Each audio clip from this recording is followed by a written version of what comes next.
আপনারা দেখছেন breaking news. দেশে আর ভোটই হবে না, একনায়কতন্ত্র তৈরি হবে। বিজেপি এক দেশ এক ভোট কে আক্রমণ মমতার।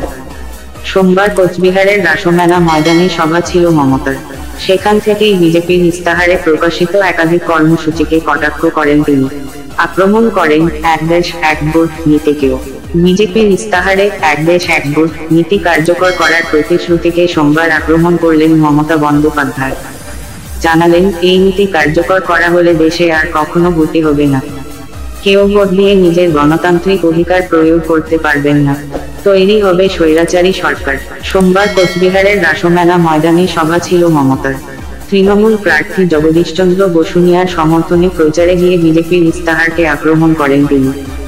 বলেন, ওরা তো ইস্তাহারে বলেই দিয়েছে এক দেশ এক ভোট করবে, অর্থাৎ দেশে আর নির্বাচন থাকবে না, যুক্তরাষ্ট্রীয় কাঠামো থাকবে না, রাজ্যগুলো আর থাকবে না, দেশে ভোট হবে না, স্বৈরাচারী সরকার তৈরি হবে, একনায়কতন্ত্র প্রতিষ্ঠিত হবে।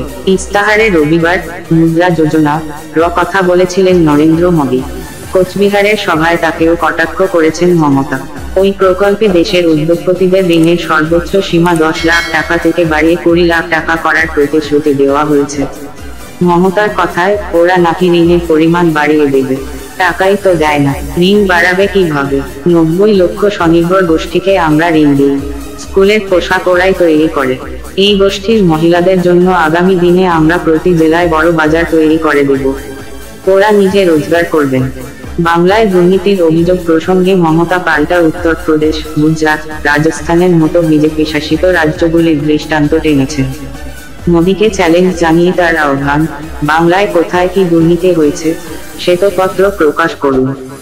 বিভিন্ন কমিশন কি রিপোর্ট দিয়েছে দেখান, তবে সেই সঙ্গে উত্তরপ্রদেশ, গুজরাট, রাজস্থানের পরিসংখ্যানও প্রকাশ করতে হবে।